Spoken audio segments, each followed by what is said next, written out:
Good morning. Whoa, I have bags. That's ridiculous. So this is week 2 of Corona quarantine updates. So that's 8 days in a row. I haven't done that before. Or maybe I have. Probably not video. Definitely writing. Never podcast. And as was easily predicted, I made another pile of these last night.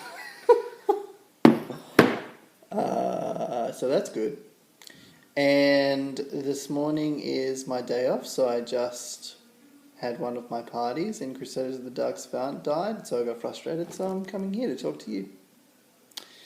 And now my elbow is good enough so I can start journaling again, and this is my journal that I've owned for quite a long years, but have always been intimidated by its size. And I just got to this amount. So I still have this amount, and I think I've got a ton of journals here, and then I've got a bunch back in Australia. I love journaling. It's so good, but I'm just lazy to plan times or make space. Back when I used to live in Newcastle, because I lived with like 100 people, and I'm an extreme extrovert, so it was like paradise, but I figured out that I'm the Myers-Briggs test that needs to, not synthesize, there's a better word, but like look through and think through and understand everything that I go through whilst also being an extreme extrovert. So there was no time for me to just sit and think because I was constantly around and working with people. And so then I started waking up at 5 o'clock in the morning because no one was awake back then. And I would journal a ton and I'd read a ton. And then my roommate started doing it with me. And then like a crew of us would get up and just not talk, but read and journal and eat breakfast slowly. And then the rest of our day was awesome. And I kind of miss those days. And I suppose I could do it now because I don't start as soon as I wake up. Maybe I should do that now that I've got my little elbow back. And now I'm working from home. So I should probably make space for that. Wow, I'm yawning a lot. That's super weird. Yawning's not weird. Yawning in front of camera is weird. Oh no. I made notes of what I wanted to talk about. And I think I put them in this journal. Oh yeah, last night, 2 of my favourite humans who play real good music live streamed for a venue in Budapest from Australia though. So the Budapest venue gave them their Facebook and their Instagram and live streamed, and it was 10 o'clock here and 7 o'clock in the morning for Australia, but like the gig started at 9 p.m. in Budapest, and it was so nice. So we put it on the projector and we got a nice speaker and we just watched 2 of my friends, and that was so funny because one of them has just funny mannerisms and I always like watching him speak because he just puts his whole body into talking, and then the other one would be like vaguing out so much with the music that he would stare directly at the camera super awkwardly with no emotion on his face, and it was so lovely. I miss those guys. One of them I slept on the street in New York because he wanted free tickets to... It wasn't John Oliver, it was the other guy. One of the guys from SNL, whatever. And he thought he had to get there super early. So we got there at like midnight the night before because you had to be there at 9 or 7 to be in line to get the free tickets. And no one joined us until like 6. And then at 6, some German dude came. And then after a while, lots and lots of people came. But we were in the front of the line. But then I had to fly back to Lithuania the next morning. So I didn't actually get to go.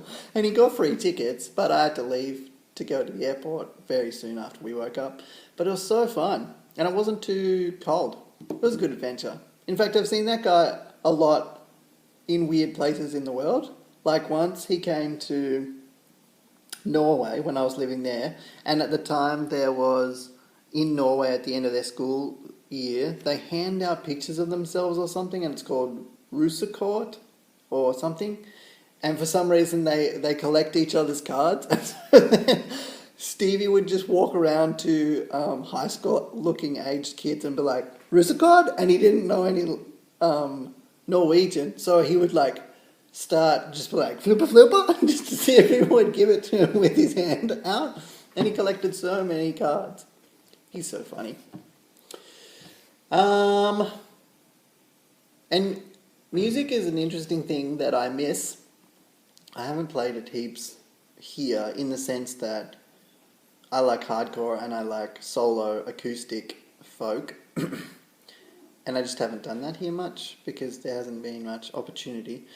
I did start a hardcore band for a little bit, and I did play drums for a band here for a little bit, and I've played bass consistently with a band, but it's like covers that I don't necessarily want to play.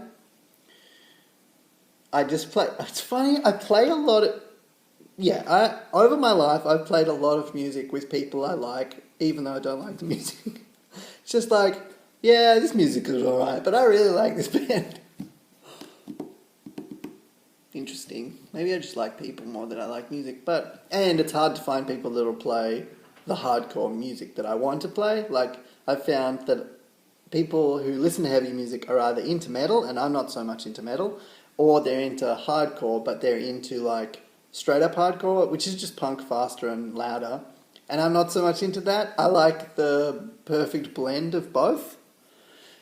So it's hard to find people who either are into both, similar to me, and can't play very well, like me. Like, I'm pretty shoddy at the actual style that I want to play, but I'll get better.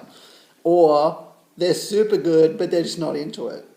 Like, I've played with multiple drummers who are like, actually, I don't want to be in this band anymore. It's like, man, just like the music I like. I should get back into writing solo acoustic folk, though. That'd be pretty fun. I haven't done that for a long time. And Camilla really likes the idea of me playing music, so that'd get me romance points, right? And then, like, the live streaming last night, Camilla commented on how, like, well, I said like a lot just then. Technology now is so good that friends of mine can live stream from their living room when they've just woken up to thousands, if not hundreds of thousands of people if they were known and promoted well. And when I think back to, let's say, 15 years ago, when Facebook was just coming out, was it? I don't remember when I got into Facebook because I was on MySpace for a long time because they were okay for music. But MySpace wasn't so technically proficient and it didn't really bring a lot of people together like Facebook has in a way. And YouTube. Like, YouTube's crazy. My dad just retired and he's just looking at YouTube all day. He's learning a ton. He's seeing stuff that he's never, like, thought about learning before. And it's so interesting because 15 years ago too, there was no torrenting. There was YouTube-y sort of stuff, but it wasn't so good. And it wasn't like anyone could do it. So it was more written. So heaps of my friends had blogs that you would go to, or some of them had photo blogs. But then I was thinking about that too. I can go to a friend's photo blog now and look at hundreds of photos if I want. And it's pretty fast. And internet in Lithuania is much better than Australia, but still. But I remember back in the day you'd be in a Yahoo group and to download a photo would take multiple seconds, like maybe even half a minute, just to see one photo. But now it's like, pew, pew, pew, pew. And even YouTube, and even this, like, I'll upload this soon and it won't take that long, and then people on the other side of the world can watch a whole video really quick. And now with quarantine, we keep joking that Netflix is going slower because so many more people are watching Netflix right now. And that might be true, but it's still so fascinating that so many people can watch videos now when, back in the day when you had Kazaa, or whatever those sharing platforms were, would take so long to get it to your computer to watch or to listen to. And music too. Like, Spotify is destroying some of the market, but still it's so good that the two guys last night that played both have albums on Spotify that anyone in the world could listen to. Whereas 15 years ago, my hardcore band, we put our stuff up on MySpace, but you actually had to be connected to us some way to know that that existed. Like you couldn't just, oh, maybe you could search on MySpace hardcore bands from Canberra. But we wouldn't pop up because we didn't have so many views, right? And now this.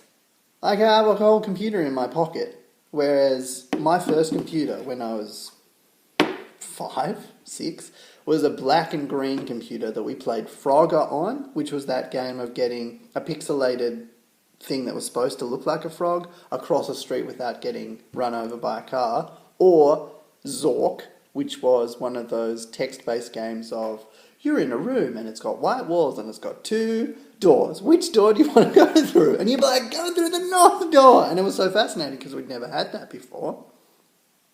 But now, as I talked about in my last video, we can play Dungeons & Dragons online with people all over the world using maps and stuff. Or, like I just played Crusaders of the DSAVANT, which was made in 92, and it's still fascinating to me, as well as RuneScape, which was made 15 years ago, but it's still, like, updating. Oh, so fascinating. And then also our chat stuff. Like back in the day, I used ICQ. Oh, is this? Oh, that could be a good effect. Earthquake! ICQ, which had that like sound, and MSN chat, and there was a few others like that. And once again, you could only know the people that you knew, or then Yahoo chat had a thing, right, that you could meet strangers, but it wasn't like epic. Whereas now that stuff has gotten huge, huge. Also, I have this bunch of flashcards that has words like to be interested, domatis, destroy, grouty, and I got it from a book and I don't know how to use them. So I think over the next few days I'll learn how to use them. And I have a day off today, so maybe I'll go outside and look at the sun, or take the trash out like an adult. And I've left all of these things on the table to remind me of what to do. Like this, I put on like 2 weeks ago to remind me to figure out how to, not upgrade, like spring clean or maintain, do maintenance on our bikes. Then this was because Camilla ran out of labels from her label maker, because for New Year's Eve all of our friends just kept making labels. And then this is a fountain pen I still have to clean and fill, and then hopefully today I'll get my SCOBY and start making kombucha. Oh, so I should probably do some of these things. Also, I'm drinking coffee from Don't Shy and Speak Up cup, which I think is a great little cup. Good times. Good rant. Good update. Bumblebee Tuna. Hopefully tomorrow I'll interview Eva, my best friend, and I think that'll be fascinating for everyone. I almost interviewed my parents the other day, but I thought that would probably feel a little awkward. Maybe I'll ask next week. I like the idea of having like 10-minute interviews with friends of mine. That's the goal. That's the dream. Okay, bye!